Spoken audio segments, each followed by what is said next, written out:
Saviez-vous que votre maison, votre cocon, votre refuge finalement contient probablement 5 fois plus de polluants que l'extérieur d'une ville? Et oui, c'est pas moi qui le dis, mais ce sont les recherches, notamment celles de l'Agence américaine de protection de l'environnement, l'EPA, mais également celles de l'INSERM en France. Alors comment est-ce possible? Parce qu'on se dit oui, ben, je fais quand même le ménage chaque semaine, donc c'est pas possible. Mais du coup, je vais vous expliquer ça tout simplement en 10 minutes.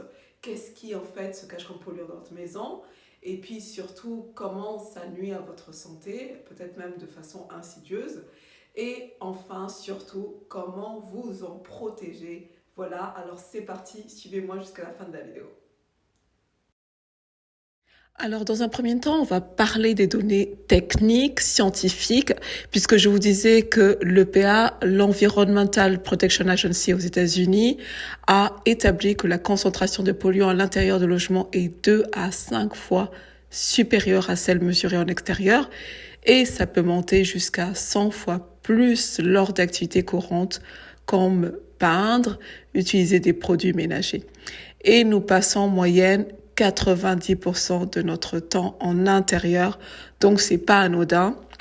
J'ai également cité l'étude de l'INSERM en France, puisque en fait ils ont fait un observatoire de la qualité de l'air intérieur qui a analysé 567 logements français et résultat 100% contenaient des composés organiques volatiles préoccupants.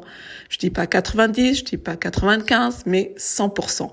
Alors il y avait du formaldéhyde, du benzène, des phthalates, des mots barbares qui ont des effets très concrets, notamment sur la santé, c'est-à-dire fatigue chronique, dérèglements hormonaux, c'est ce qu'on voit en tout cas pour la majorité, et aussi de l'inflammation systémique malheureusement. On a une autre étude de la santé publique française, la PEPS-PE, qui a été publiée en 2024, qui a confirmé le lien entre l'exposition chronique aux perturbateurs endocriniens, j'en parle souvent dans mes vidéos, qui sont présents dans le logement, et plusieurs pathologies comme l'endométriose, les fibromes utérins, les troubles thyroïdiens, le diabète de type 2, des maladies finalement que mes clientes me décrivent en fait chaque semaine en consultation. Donc c'est pour ça que ce sujet me tient particulièrement à cœur, parce que ces chiffres sont les réalités des corps de femmes de 35, 40, 50 ans. Et voilà, donc le sujet est assez préoccupant. Alors donc je vais vous parler des 5 polluants dans votre maison que l'on retrouve couramment. Ça va être en 1, les bougies parfumées et désodorisants.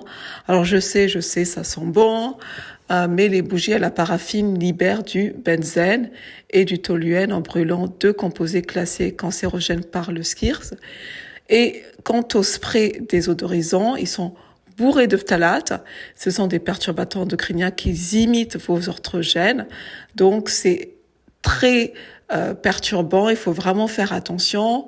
Alors, j'ai d'autres études qui montrent que quand, en fait, on mesure, c'est une étude du CSTB qui a été faite en 2003, qui a mesuré les émissions de bougies et d'encens en espace clos. Et le limonène, qui est présent dans les flacons synthétiques, ça réagit avec l'ozone ambiant pour former ce que je disais tout à l'heure, du formaldéhyde secondaire, ce qui est un polluant supplémentaire qui se crée après la diffusion du parfum. Donc vraiment, c'est un phénomène qui est particulièrement marqué dans les pièces mal ventilées. Donc quelle est la solution? La solution, c'est privilégier les bougies à la cire d'abeille pure. Elles émettent des ions négatifs qui captent les particules en suspension. Ou alors utiliser un diffuseur avec de l'huile essentielle, de lavande, d'eucalyptus radieux. Non seulement votre maison sentira bon, mais votre foie vous dira merci.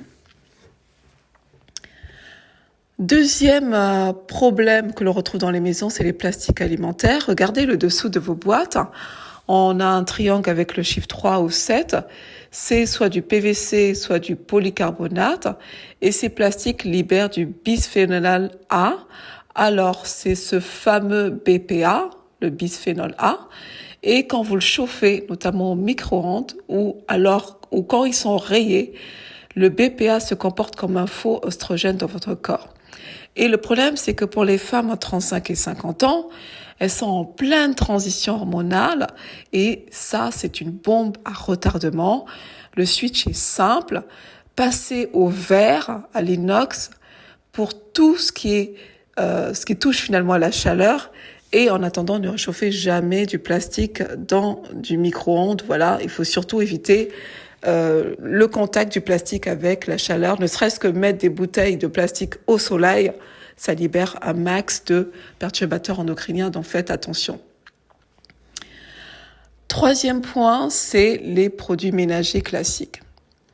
Alors, on retrouve l'ammoniac, le chlore, les tensioactifs non ioniques. Votre spray multisurface est un cocktail chimique.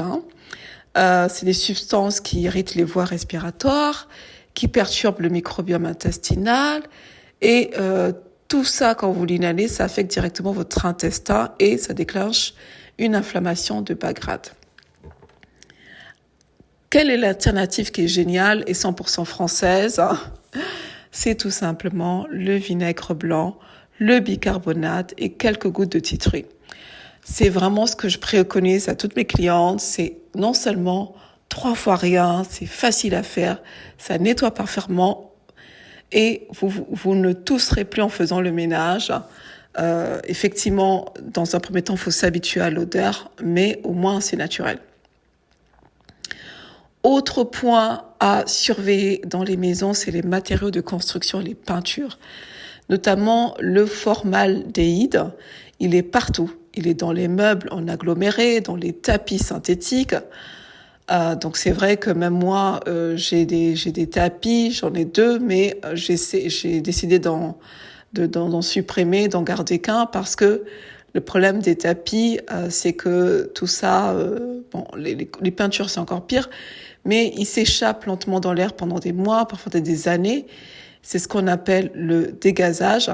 Et que faire? En fait, tout simplement, le plus important, c'est vraiment aérer chaque jour 10 minutes, idéalement le matin, même en hiver, même quand il fait froid.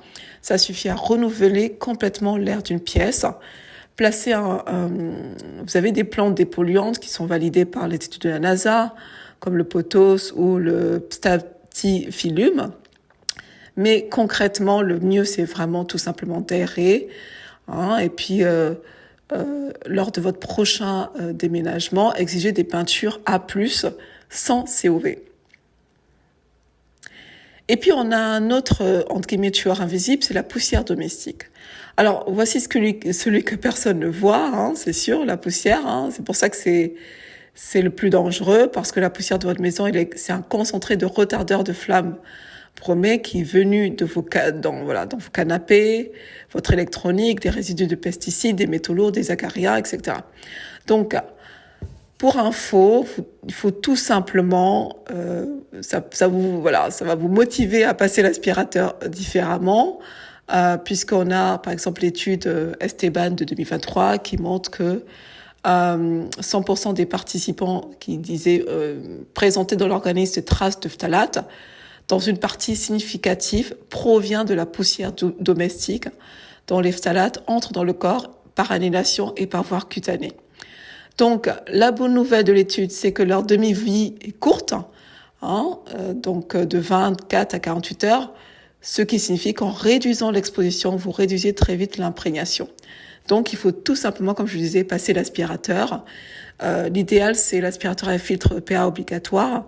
Les filtres classiques remettent les particules fines en suspension et passer, le classique, une serpillière humide de temps en temps, ça fait toujours du bien. Et puis, ce que je dis toujours à mes clientes, mettez en place la routine de vous déchauffer à l'entrée. Faites pareil pour toutes les personnes de votre famille, vos invités, parce que les semelles ramènent 80% des polluants extérieurs dans votre intérieur. Donc ça, c'est simple à mettre en place. Et puis, on va attaquer la dernière partie. Que faire pour que votre corps puisse se défendre au mieux? Ça va être, par exemple, on se pose la question, si mon corps a déjà été exposé à tout ça, qu'est-ce qui se passe à l'intérieur? Qu'est-ce que je peux faire? Sachez que votre foie, c'est votre organe de détoxification numéro 1. Sa mission, c'est de transformer les toxines liposolubles, donc celles qui s'accumulent dans vos graisses, en substances hydrosolubles que votre corps peut éliminer. Mais si votre foie est surchargé, il est carencé en micronutriments essentiels, il ne peut plus faire ce travail correctement et les toxines restent dans vos tissus. Donc, il y a en tout cas en nutrithérapie, la base pour nous de détoxification, c'est tout simplement les pousses de brocoli crues, parce que en fait, on le sait qu'elles contiennent un maximum de sulforaphane, ces molécules donc présentes dans le brocoli, dans les pousses de brocoli, dans le chou kale, qui activent la voie NRF2. C'est un interrupteur cellulaire qui déclenche l'expression de plus de 200 gènes protecteurs impliqués dans la détox du foie et dans la réduction de l'inflammation, de la défense antioxydante. Donc, les pousses de brocoli, c'est le top parce qu'en fait, elles contiennent jusqu'à 100 fois plus de sulforaphane que le brocoli mature.